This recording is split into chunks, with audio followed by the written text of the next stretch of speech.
Hey everybody, welcome to Agronomag. Today's episode is about mushroom farming and everything you have to know about it.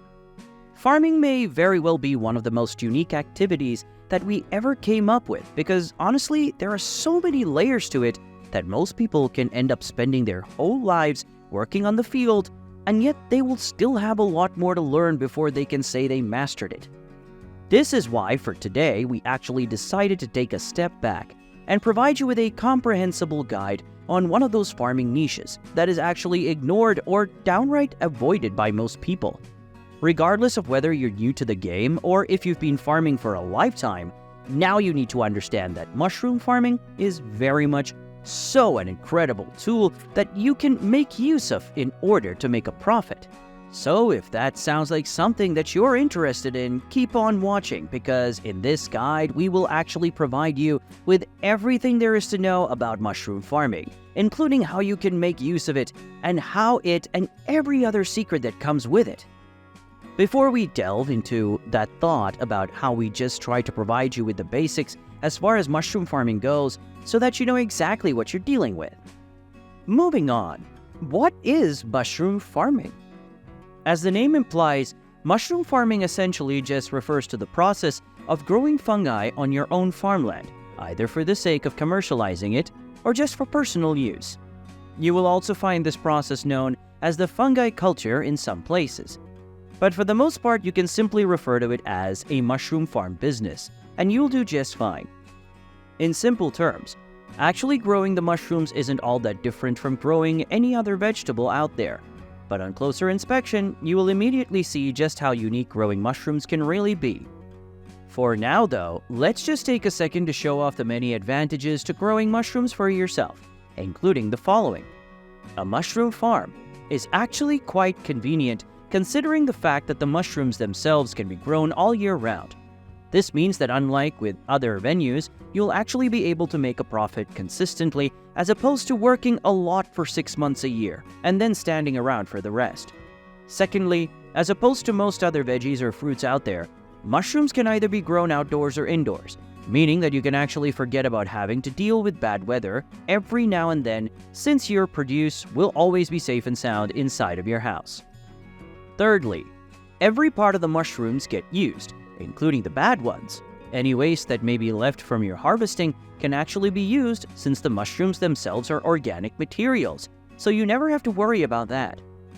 Fourth, if you do decide to go into mushroom farming for your own consumption, then you'll be more than happy to hear that eating mushrooms is very healthy, and since they're full of protein, you'll end up being healthier than ever by adding them to your diet.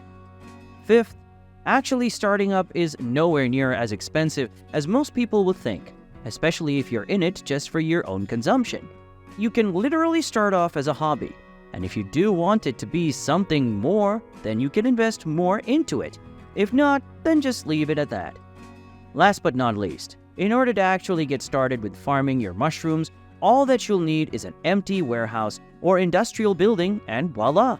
You'll have yourself hundreds of mushrooms growing in no time. Now we move on to mushroom farming in the United States.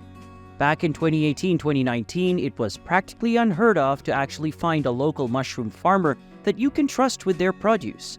Luckily, however, as time moved on, more and more people started to realize just how profitable this niche can be, so it's really developed a lot over the years.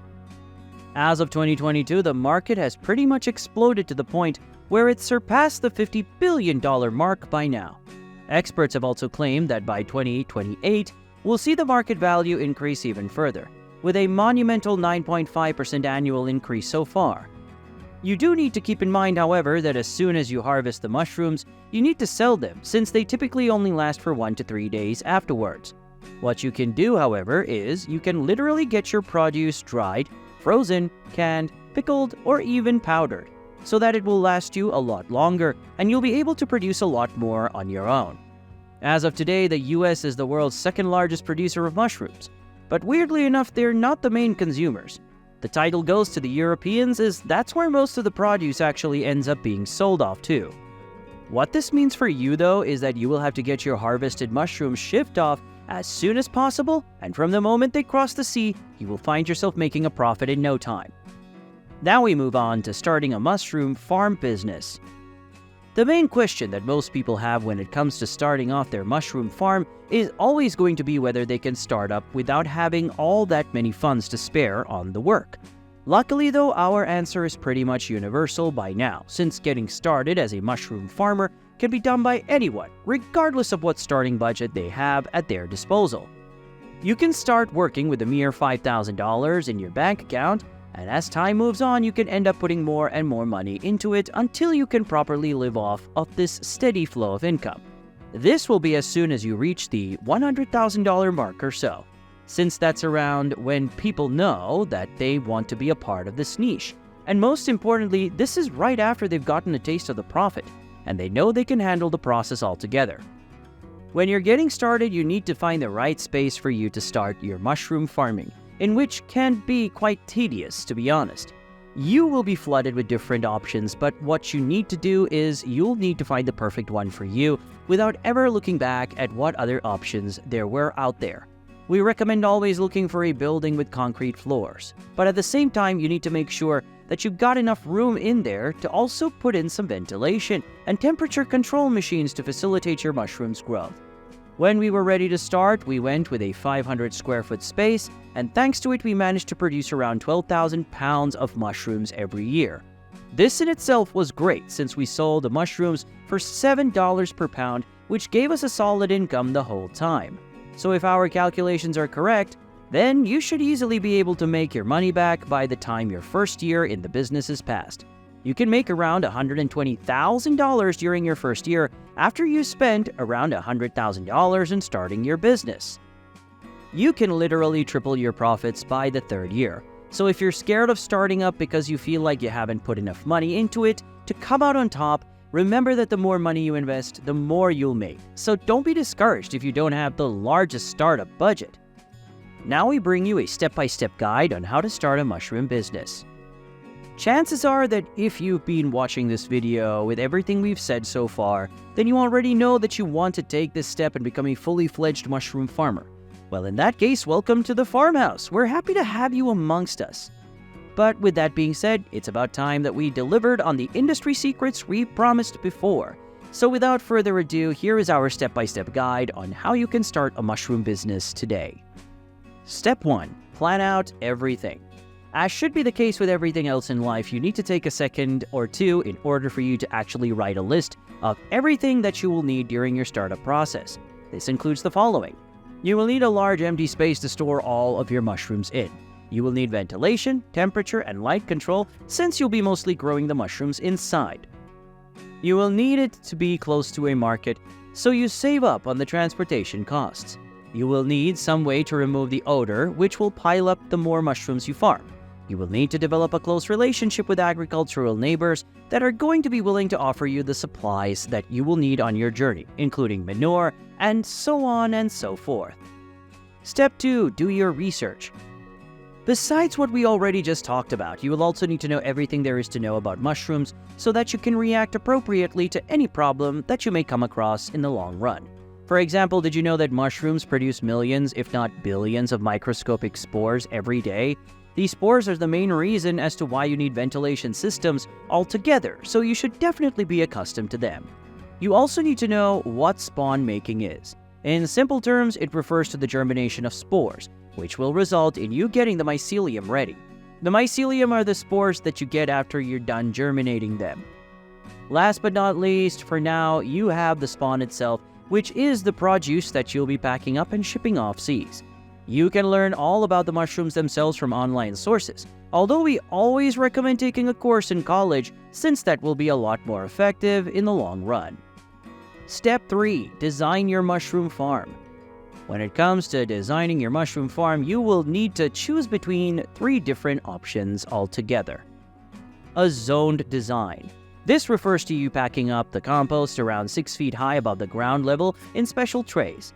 A bed or shelf design. This refers to you essentially just using a single room for all the stages at once. A bulk system design. This is by far the most complicated of the 3, with your compost going inside of an insulated tunnel. This tunnel will then lead the manure underneath the floor, thus being released through aeration holes to facilitate the growth of the mushrooms. And step 4. Get the materials and equipment. Getting the actual materials and equipment can be quite hard at first glance, but if you've been following our steps properly, then this shouldn't be a problem to you. Why? Because you are in good terms with the local agricultural pioneers, so you should be able to get a stellar deal in no time. Even though mushroom farming is pretty different than traditional farming, we have an article and a video that might be able to help you a bit. Check it out in the description below.